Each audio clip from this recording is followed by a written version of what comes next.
पापा पापा पापा पापा दर्द हो रहा पापा तेल लगा देता नहीं।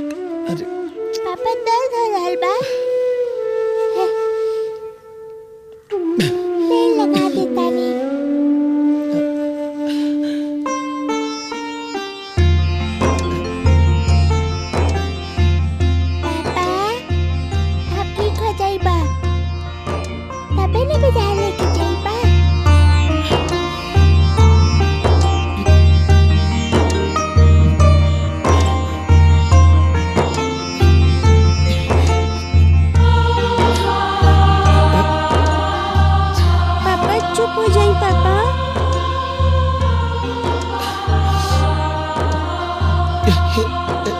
बेटा हो गए, हम ठीक हो गए नहीं।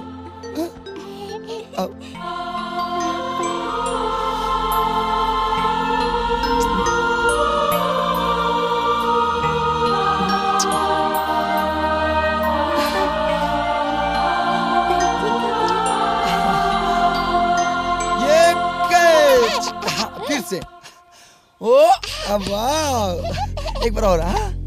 ये वो अब तुम पकड़ो। अरे मेरा बट, अरे मेरी बेटा,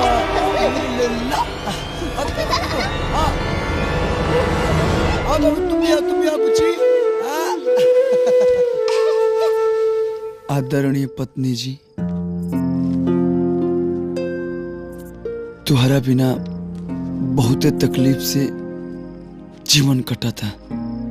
पति पत्नी चाउमीन के जैसे एक दूसरा में अझुराइल रहेला, लड्डू के बुनिया नियन एक दूसरा से बनहाइल रहेला। छोटा सा ता हमार परिवार बा, हम दो हमारे दो, आजा संभाल ला अपन परिवार। ए सोना, एगो पत्नी होके के जिम्मेदारी निभावा ना और अपना प्राण नाथ के घर गृहस्थी बसावा।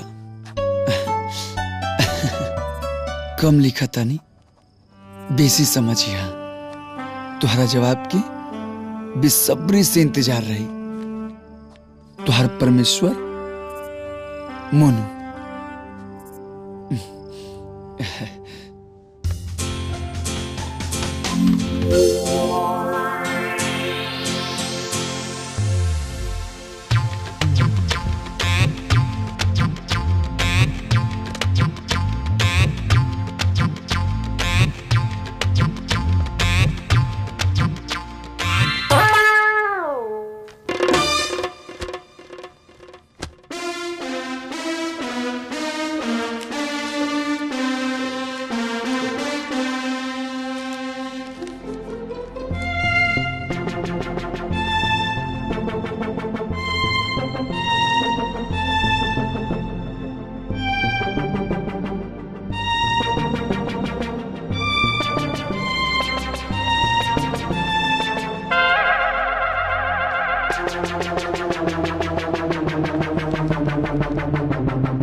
बेशरम, बदतमीज, इतना भैला के बाद हो हमरा से उंगली लगा के बैठल बानी। हाँ, हमरा से दे तनी जवाब, हम दे तनी जवाब। निकली यहाँ से, जाए ना। बेशरम कहीं। एक मिनट।